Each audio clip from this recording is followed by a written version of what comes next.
नमस्कार, प्रस्तुत है आज का सुविचार। प्रत्येक समस्या अपने साथ आपके लिए एक उपहार लेकर आती है। Every problem has a gift for you in its hand. बिना बादलों के तो आसमान में भी शानदार सूर्यास्त संभव नहीं है। समस्या तो आनी ही है, इनसे कोई बच नहीं सकता, पर समस्या उनके लिए एक शानदार अनुभव बन जाती है जो उसका हल निकाल लेते हैं।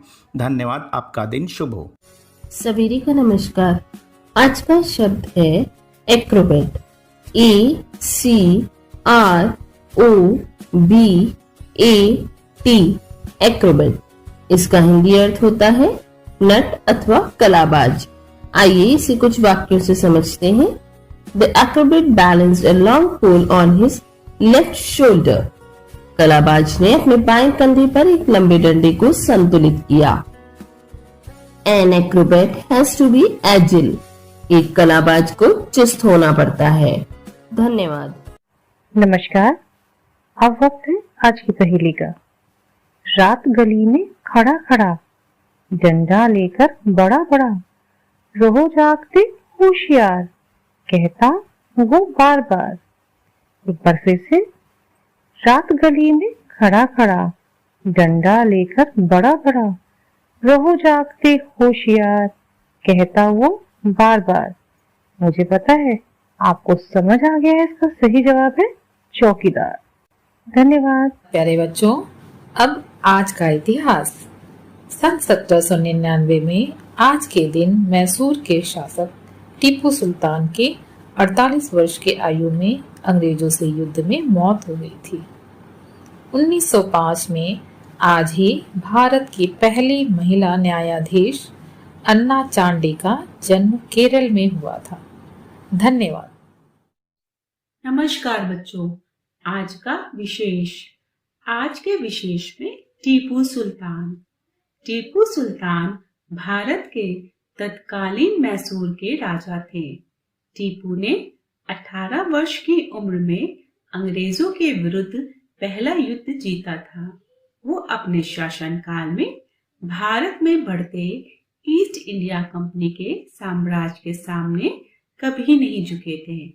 उन्होंने सिर्फ 15 साल की उम्र में 1776 में हुई ब्रिटिश के खिलाफ मैसूर की पहली लड़ाई में अपने पिता का साथ दिया था। सन 1799 में अंग्रेजों के खिलाफ चौथे युद्ध में मैसूर की रक्षा करते हुए टीपू सुल्तान की मौत हो गई थी। धन्यवाद। Good morning students. Quiz of the day में सबसे पहला प्रश्न है, 1857 के विद्रोह में सबसे पहले शहीद का क्या नाम है? इस प्रश्न का उत्तर है मंगल पांडे। अगला प्रश्न है, भारत की पहली महिला राज्यपाल कौन है? इस प्रश्न का उत्तर है सरोजनी नायडू। अगला प्रश्न है, माउंट एवरेस्ट पर 2 बार चढ़ने वाली पहली महिला का क्या नाम है? इस प्रश्न का उत्तर है संतोष यादव। अगला और आखिरी प्रश्न है, ब्रह्म समाज की स्थापना किसने की? इस प्रश्न का उत्तर है राजा राम मोहन राय ने। तो आज की क्विज में बस इतना ही। ओके बच्चों, थैंक यू। शुभ प्रभात। आज का बाल गीत। 1 2 3 4 आओ चले कुतुब मीनार, 5 6 7 8 देखें चल के राजघाट, 9 10 11 12 चले चांदनी चौक फव्वारा, 13 14 15 16 कनाट प्लेस में मुर्गा बोला। धन्यवाद। Good morning, story time. आओ बच्चों, आज की कहानी सुने। आज की कहानी है एक शेर और एक ऊंट की कहानी। अपनी कहानी शुरू करते हैं। एक जंगल में एक बहुत ही शक्तिशाली शेर अपने 3 सहायकों के साथ रहता था। एक शियार, एक कौवा और तेंदुआ, ये तीनों उसके सहायक थे। एक दिन एक ऊंट अपना रास्ता भटकते हुए जंगल में आ गया और उसने शेर से कहा, क्या मैं इस जंगल में रह सकता हूँ? तो शेर ने कहा, हाँ क्यों नहीं। और शेर ने उसे भी जंगल में रहने की जगह दे दी। एक बार शेर और हाथी की लड़ाई में शेर हार गया और घायल भी हो गया और अब वह शिकार करने में असमर्थ था। शेर और उसके सहायकों को भूख लगी थी। तीनों सहायकों ने सुझाव दिया कि उन्हें ऊंट को खा लेना चाहिए, लेकिन शेर ने ऊंट को मारने से इनकार कर दिया क्योंकि वह ऊंट के साथ कोई धोखा नहीं करना चाहता था।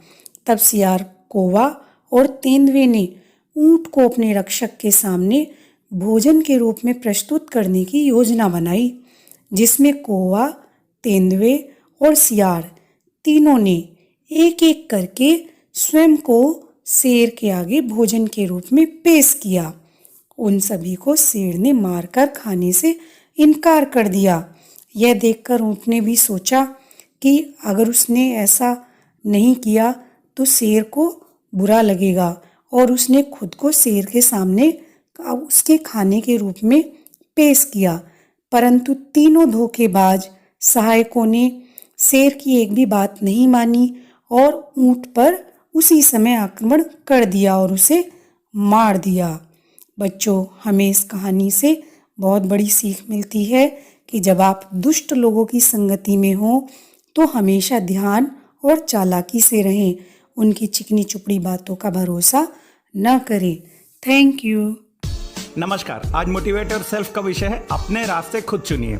ईश्वर ने हम सबको अलग अलग प्रतिभा का धनी बनाया है, पर हम बिना अपनी प्रतिभा जाने वही सब करते रहते हैं जो दूसरे कर रहे होते हैं।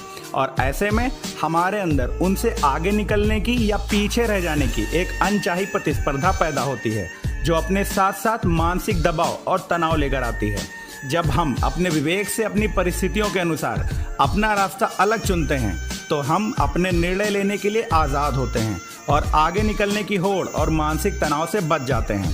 यदि हम किसी काम को अपने हिसाब से करना चाहते हैं तो उस काम को खुद करें, क्योंकि जब हम अपनी डोर किसी और के हाथ में दे देते हैं तो वो उसे अपने हिसाब से चलाता है। हमें बस अपने लिए एक ऐसा रास्ता चुनना है जिस पर चलने में हमें मजा आए।